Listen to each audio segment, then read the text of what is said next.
What's going on, everybody? It's your boy Payne. Welcome back to another Payne Plays Games edition. Okay, guys, so I'm going to do something a little different, and I think I might do this going forward every few months.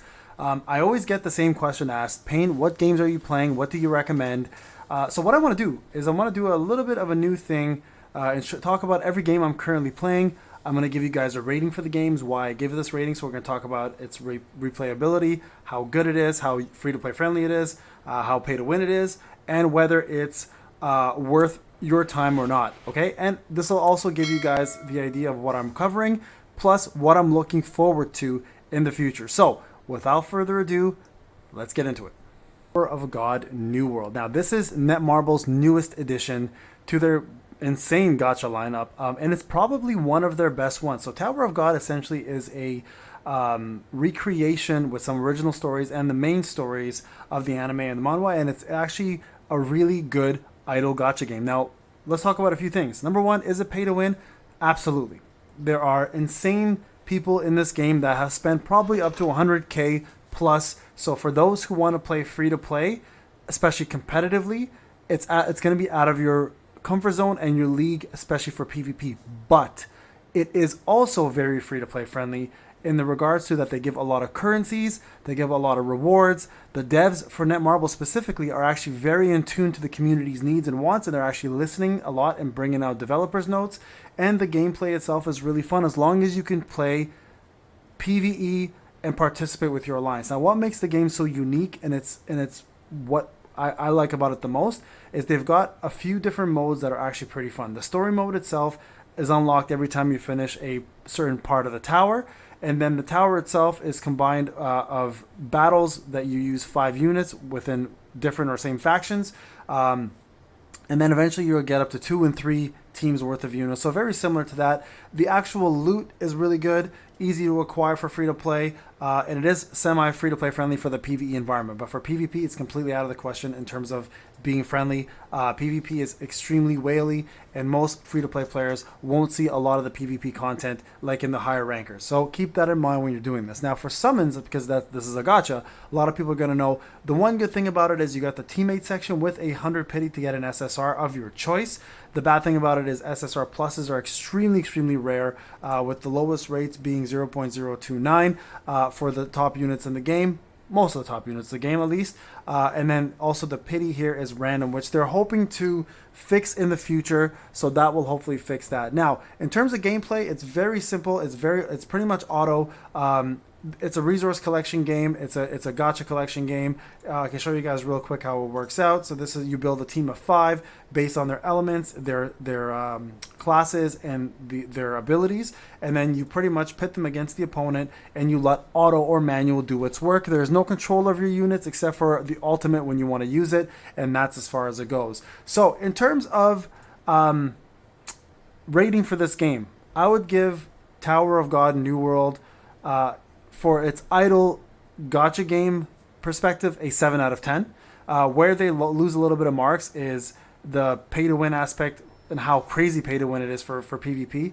And also the lack of choice in their SSR Plus that may raise a little bit further. And also it lacks a little bit of content and substance. Besides story mode and the ranker PvP and fighting a couple bosses here and there, and obviously doing the tower itself, there really isn't much else to go on.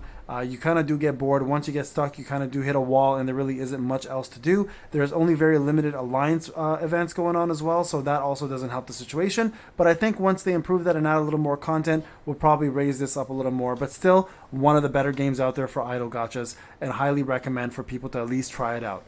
All right, guys, moving on to the next game.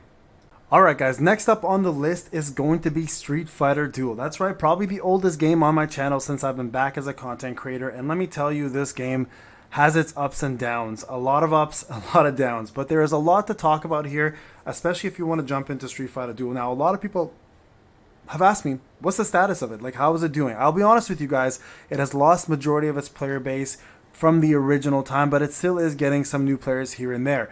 Now, what makes this game really unique is the fact that it hides itself as an idle game, but pretty much is a full-blown RPG manual gacha with Street Fighter characters. Okay, so what I mean by that is the auto mode really isn't sufficient in this game to advance. You really have to play the game like you're playing Street Fighter. You gotta mash buttons that are your character's icons in order to do specific moves, but it is a fantastic team building game and allows you to use a lot of variants of the characters, plus a lot of the Street Fighter lore characters and some collaborations like DMC, Monster Hunter Ken, etc. So in terms of the lineup, it's fairly big, a huge roster. Some of the most popular characters are here: Akuma, Evil Ryu, etc.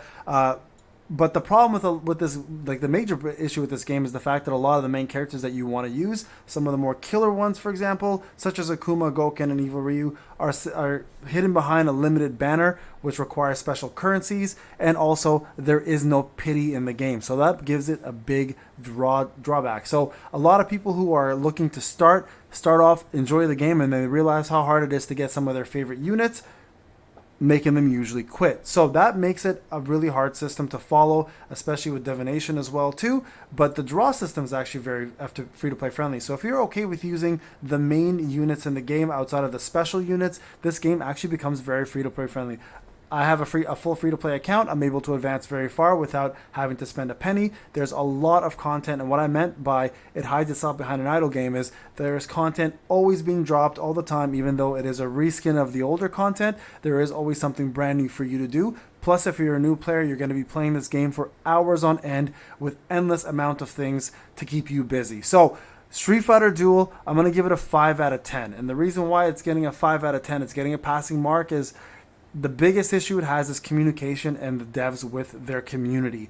The biggest problem we have is having the devs listen to us, provide us some sort of feedback, communicate with us with any changes. There's shadow patches happening all the time. Unfortunately, the game itself is a little bit greedy in terms of its resources when it comes down to the pay-to-win aspect, but it's actually very friendly for the free-to-play diamonds and getting the currencies to get the free-to-play units. One thing I do love about this game, though, is team building is incredible. Free-to-plays can compete with whales in some events, so that is amazing, especially if you know how to team build and you know what you're doing with the proper units. And at the same time, like I said, there's always content to watch, there's always content to do, and eventually, after a few months, I'd say it gets a little tedious. But overall, Street Fighter Duel is an impressive game when it comes down to the amount that it packs into an idle game and the amount it'll keep you busy going on for hours. So definitely a 5 out of 10. It loses its major points because it doesn't have pity. It also loses major points because the content is recycled at times, and also it loses points because the dev team unfortunately does not listen to their community. So that's a big drawback for me. But if you're planning to play this game, you're probably going to love it for the first little while, and then you'll see the chips and the cracks in the actual system and the business model that is Street Fighter Duel. Okay guys, moving on to the next game. Alright boys and girls, next up we have DC Heroes and Villains. Now this game was in beta for quite some time and is officially dropped on I think global about a month now, maybe a little bit more.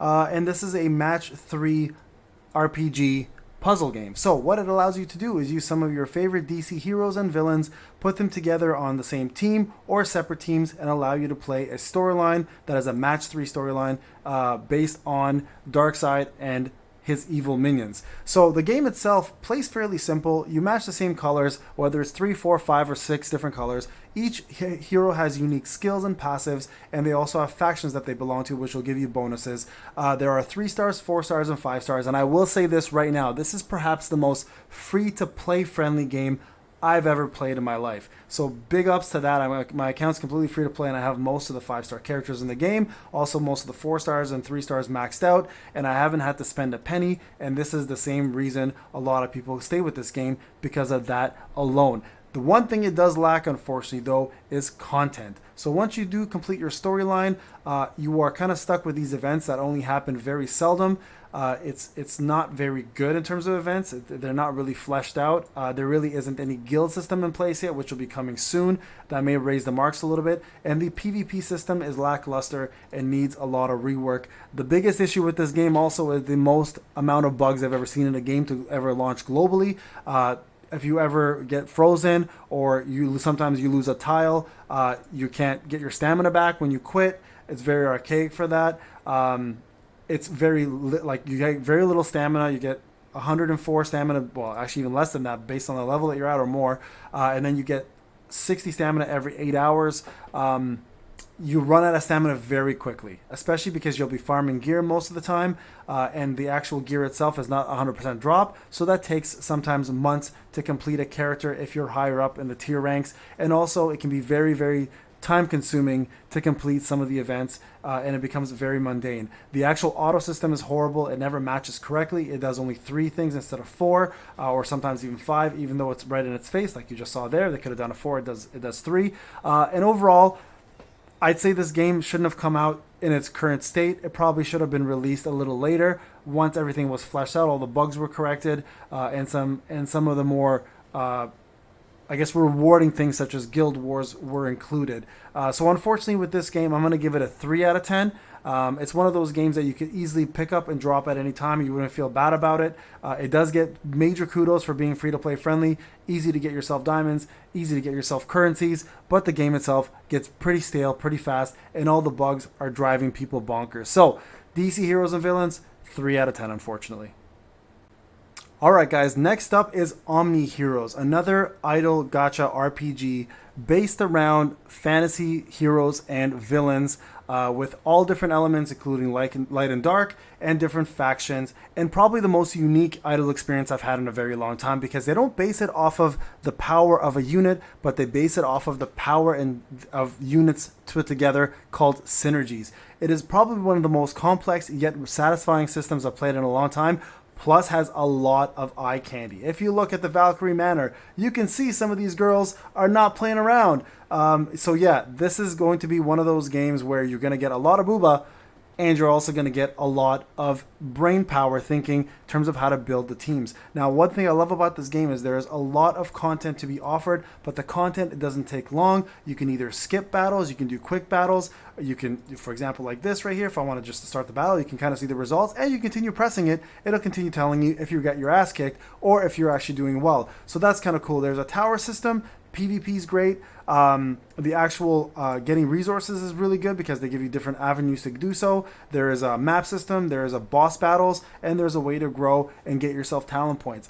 Every unit is unique in itself. They belong to various different synergies and factions, and every unit can also have talent trees that they will grow and build to give them stats, as well as providing them with runes that will upgrade and give them additional stats and powers once they have been fleshed out. The talent system is great, the rune system is great, but also the equipment system is great. But once you have your top 5 units with the equipment you want, everybody that's in your Sanctuary of Eve will also share the levels, the equipment, and everything else that comes along with it outside of talent and runes, right? So really cool system. Summoning is actually pretty good because you have various ways to summon. The currencies are always available. This is very pay to win heavy, I will say that, but it also is free to play friendly. Again, if you're not competing in arena just like Tower of God, and you're not competing to be the top as a free to play player, then you're going to love this game because again, the resources are plenty, the actual summoning is pretty damn cool, and there's brand new events happening all the time. Now I will say this is a true idle game, which means you will eventually hit caps for levels before you can do anything else. You can see here I can't go any further until I hit level 54, and that will happen to a lot of free-to-play players and whales. This game wants you to log off, log in, have a real life, and enjoy it before you actually worry about going further in the game. Now, in terms of the way the battles work, just so you guys are aware, the system is very straightforward. You put yourself into a team of 5. You usually want to use the same synergies or different synergies. You guys can check out all my guides for this. And the way it essentially works is it's an auto system, right? You have a couple of relics you can apply here that will give you additional stats and moves, and you guys will just let your units do their job. So reading the skills and understanding how the game mechanics work is very, very important in here. And again, one of the most complex synergy systems I've ever seen and been a part of, and I absolutely love it. So Omniheroes gets an 8 out of 10, loses a couple points for a couple reasons. It is very pay to win heavy on a lot of servers. It is also really difficult to get the angels and demons, but not impossible. But outside of that, everything else, guys, this game is absolutely stellar for an idle game, and I highly, highly recommend playing it if you love idle gachas. All right, guys, moving on to the next one. Alright guys, the last game on the list is none other than the upcoming game that's going to drop global very soon, and that is Black Clover Rise of the Wizard King. Now, this game is probably the prettiest game, but it is no idle, and it's probably going to be the grindiest game out of all of them, but the game is absolutely gorgeous and very, very free-to-play friendly. Now, the way the game works is you will be running a team of units from the popular Black Clover anime or manga, whichever one you decide to do. In the world that it's set in, it will actually run the storyline, and it has the various different classes of healer, attacker, defender, debuffer, support, etc. The way the game works is everything's broken down into different elements over here. You can see there's green, red, and blue, and you will essentially do farming through the story mode, farming for gear, and farming for other resources through it. Now, it is very free-to-play friendly. This game allows you to get some of the best units through the gateway of Reunion Gateway, I should say, which essentially allows you to pick a unit, complete a couple missions, and get that unit. It's easy to level, it's easy to advance units, it's also easy to summon and get currency, and also save up for better units in the future. They are divided into seasons. Content will be released as the seasons come out, as well as new units, and the summoning system is pretty good. The rates, I will say, are fairly low, and the biggest complaint about this game, of course, if you're an idle gacha player, is going to be the amount of time it takes to grind. Now, the game is in its early stages for the Canada soft launch, so you can't get access to it globally yet. You can't play through a VPN in the Canada version, and we don't know what it's going to look like when it goes to global. But if it's going the way it's going to be pretty damn good. Now, the biggest issue with this game, of course, for a player like myself, is the grind that it takes. And it does destroy your battery when you're running it on certain systems because of the high quality and the fact that you have to keep it on to do a lot of your idling. There are skip tickets, but they're limited. You can't get them every single day, but the game is absolutely gorgeous, and as you can see here, plays perfectly with minimal to no bugs so far. So Black Clover, for a soft launch, Garena has taken a long time to release this, gets a 9 out of 10 for the quality that it's in, the free-to-play capacity. You can definitely do well. There is a lot of content. The biggest issue I have with it is the grind. So this is probably going to be the most popular game out of the bunch that you currently see when it does come out globally. But there are other games coming, and we're going to talk about those very soon. So let's get up to the upcoming games that I'm hyped about and what you should look forward to as well. Alright guys, so as for upcoming titles that I'm going to be covering and that I'm looking forward to, nothing compares to this one here, Final Fantasy VII Ever Crisis, which is coming out September 7th. I've done a video for it today, so go check it out, but it is going to be for iOS and Android, and it is going to be about the Sephiroth, all about his past and everything that he has been before he became who he is in the Final Fantasy series. It's going to take into account all of the Final Fantasy VII games, with Crisis Core, Final Fantasy VII, Remake, etc. And also going to give you brand new content with new characters and new things to look forward to. There's going to be beautiful graphics, incredible gameplay. It's an action RPG. Let's talk about the next one. Alright guys, the last game on the list is going to be DanMachi Battle Chronicles. It is from the fifth popular anime, if you haven't seen it, DanMachi, and it is going to be an RPG, action RPG specifically, based on the anime and the famous characters from that said anime and manga. The game is going to be action RPG based in the dungeon. You're going to be able to summon gacha, summon characters, and summon weapons, and this game actually will drop tomorrow, August 24th, live, so make sure you're downloading it and playing it. This is going to be a big one, and I'm pretty hyped about it. It's going to have auto battle and manual battle. I don't know much about the gacha system yet, but I do realize the gameplay is going to be action RPG, very similar to Final Fantasy Ever Crisis. So if you're into that kind of game, this is going to be a pretty big one. It has been delayed until tomorrow, so I'm glad it's finally coming out. And you can see here there are 3-man teams or 3-woman teams, however you want to call it, with special unique skills and powers and specials. So join me on my Discord if you plan to play this. I'm looking forward to it. I'll see you guys on this one tomorrow. And there you guys have it. That is my list. Those are the games that I'm currently playing, the ones I'm most excited about, and the ratings for the ones I think you should try or maybe play. Will I continue covering all these games? I don't know. I'm only human. I don't have that much spare time. But as long as I can, I'm going to keep giving you guys my all, and I hope that I can continue giving you quality content, and I really hope you enjoyed this video. If you did, I'm going to know by the views and by the comments, and I'll continue doing these every few months so you guys know what's going on out there and which ones Payne is going to be covering. That's right, I just said Payne. Really weird. Alright guys, I'll catch you in the next one.